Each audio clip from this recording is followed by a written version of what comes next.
tem uma diferença. O Flamengo quase não tem dívidas operacionais. E outros clubes como o Corinthians, o Atlético Mineiro... O Flamengo hoje é o clube mais valioso do futebol brasileiro pela... Pois é, a evolução do Flamengo, ela merece ser estudada até academicamente, porque o Flamengo na parte de receitas cresceu muito, pode crescer muito mais, está muito... Então o Flamengo tem conseguido crescer porque reduzir. E isso explica também o sucesso dele, mesmo não tendo um ativo tão valioso. Hoje eu estou trazendo uma entrevista do Amir Somoji, que é um executivo de uma empresa esportiva chamada Sport Value. É uma empresa que trabalha com marketing esportivo, estudo de propriedades e valuation, branding esportivo, entre outras coisas. O vídeo vai falar sobre o valuation das equipes brasileiras de futebol. Essa palavra nada mais é a avaliação sistematizada de uma empresa, englobando seus diversos aspectos. Ou seja, no mundo do futebol, vai englobar a governança, a arrecadação de receitas, avaliação do elenco, entre outros ativos esportivos. O link com os créditos vão estar aqui na descrição, caso você queira dar aquela conferida. Considere deixar o like para fortalecer o canal. E agora vamos para o vídeo. Do futebol brasileiro, nesse estudo que foi feito, o valuation dos principais clubes do futebol do Brasil, dos 30 clubes principais do nosso futebol, queria pedir nossa produção para colocar na tela os números e os dados e a gente conversar um pouquinho sobre essa realidade do futebol brasileiro. Amir, conta um pouquinho pra gente dessa conta que coloca o Flamengo como o clube mais valioso do Brasil, 4,5 bi. Palmeiras, o segundo mais valioso do Brasil, 3,6 bi. E aí estamos falando sempre em reais, por enquanto. O Corinthians é o terceiro clube mais valioso do Brasil, com valuation de 3,1 bi de reais. O Atlético é o quarto clube, com valuation de 2,9 bi. O São Paulo, quinto, 2,2 bi. O Internacional, sexto, com 2,1 bi. São esses os 6 clubes mais valiosos do futebol brasileiro. Queria que você explicasse como vocês chegaram a esses números e de 2020 para cá, até 2023, quando vocês começaram essa série histórica. O que já aconteceu, o que já alterou, porque é exatamente o período que coincide com essa mudança de um futebol associativo para um futebol SAF. Vamos lá. Qual é a diferença de um valuation de um clube para um ranking financeiro de receitas e dívidas? O ranking financeiro, ele pega o momento. Se eu vendi um jogador, se eu fui campeão, se eu fui rebaixado. Então, é um efeito imediato. Eu tive uma premiação de um campeonato, né? E a venda do jogador é muito impactante nisso. O clube não está bem no marketing ou no geral, mas consegue uma venda e acaba aparecendo bem nos rankings. Qual é a diferença para o valuation? No valuation, ele analisa muito as tomadas de decisão da gestão. É o modelo de gestão. Então, por exemplo, pega o Atlético Paranaense, vale muito. Por quê? Tem pouca torcida em relação ao Flamengo, ao Palmeiras, mas tem um ativo valiosíssimo, que é o seu estádio. Tem um CT moderno, tem um elenco valiosíssimo. Então, são os parâmetros do estudo colocam clubes, de repente, com menos torcida, que é o caso mais polêmico do estudo, é que o Grêmio tem mais torcida que o Inter lá no Rio Grande do Sul, mas vale menos, porque a marca do Grêmio valeria mais, mas o Internacional tem o estádio Beira-Rio no seu ativo. Já o Grêmio optou por não tê-lo até o final do contrato com a OAS. Então, é uma decisão de gestão.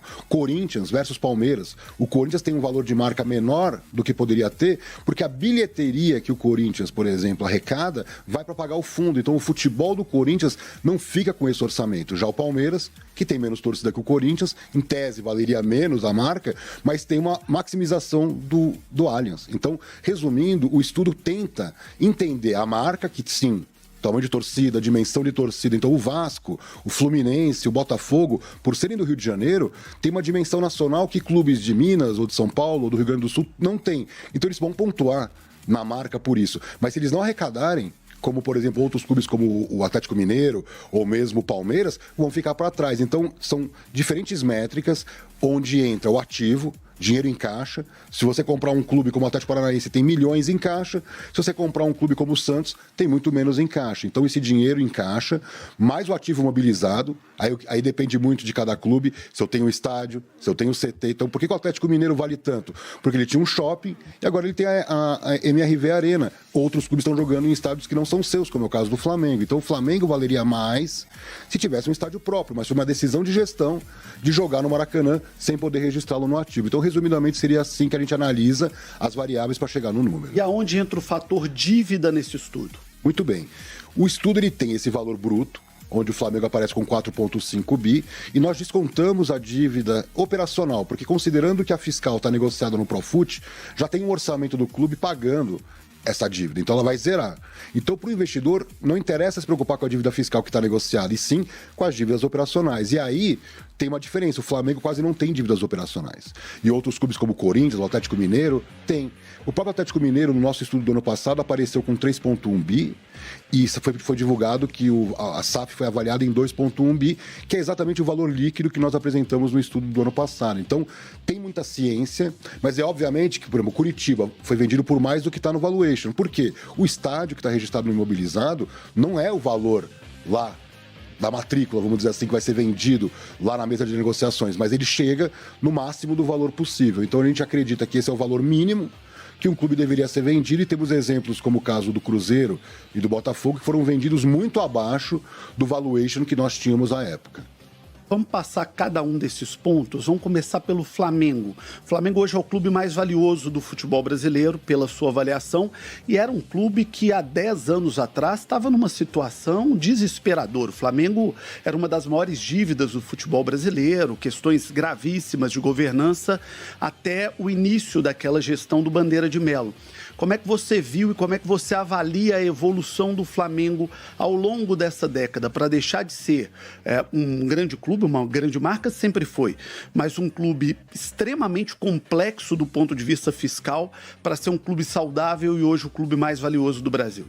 Pois é, a evolução do Flamengo, ela merece ser estudada até academicamente, porque eles trabalharam com um tripé, que foi a maximização de receitas, que o Flamengo trabalhava muito mal suas receitas, não tinha nem sócio-torcedor, chegava a jogar em Volta Redonda por uma receita ínfima, enquanto o Maracanã estava em reforma, que a situação do Flamengo era terrível. Às vezes pagava para jogar, né? Muitas vezes pagava para jogar. Então o Flamengo, na parte de receitas, cresceu muito, pode crescer muito mais, está muito distante, vamos dizer assim, mas está muito melhor do que há 10, 15 anos.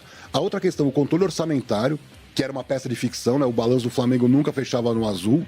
E, finalmente, redução de dívida. As pessoas não entendem muito bem por que é tão importante reduzir dívida. A dívida corrói a lucratividade da operação. Então, se você está muito endividado, você vai canalizar muito mais dinheiro para as dívidas do que para a operação. E isso está acontecendo com as SAFs.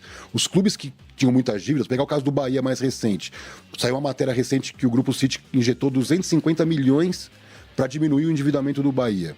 Esse dinheiro poderia ter sido investido em marketing, em contratações, em salários. Então é um exemplo, o Botafogo passou pelo mesmo, o Cruzeiro passou pelo mesmo. Então o Flamengo tem conseguido crescer porque reduziu o endividamento. Ele para de ter passivos enormes e começa a ter ativos mais valiosos. Então ele fez o CT e hoje é um dos maiores vendedores de atletas do Brasil. Ele tem uma marca que é a que mais vale. O elenco, que nós temos uma parceria com o Football Benchmark da Europa, a diferença do elenco do Flamengo para o segundo colocado, que é o Palmeiras, é tão grande que isso explica também o sucesso deles, mesmo não tendo um ativo tão valioso como é o caso de não ter um estádio no seu ativo. Vamos falar... Pois é, né, rapaziada? Nada melhor que um profissional que atua no mercado do futebol para mostrar em que patamar financeiro o Flamengo se encontra. E um dos aspectos positivos dessa diretoria é que eles não param de procurar como arrecadar mais receitas, dando aula para muitos clubes do Brasil. A empresa Iapoli foi contratada para gerenciar um acervo de mais de 520 mil documentos, fotos e vídeos do clube.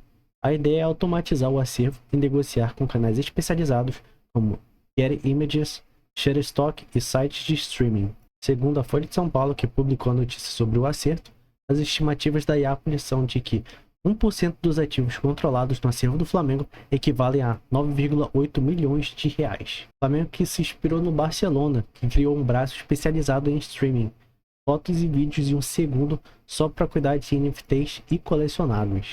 Agora, é esperar que, além dos acertos no setor financeiro, o Flamengo também passe a acertar no departamento de futebol, trazendo muitos títulos nessa temporada.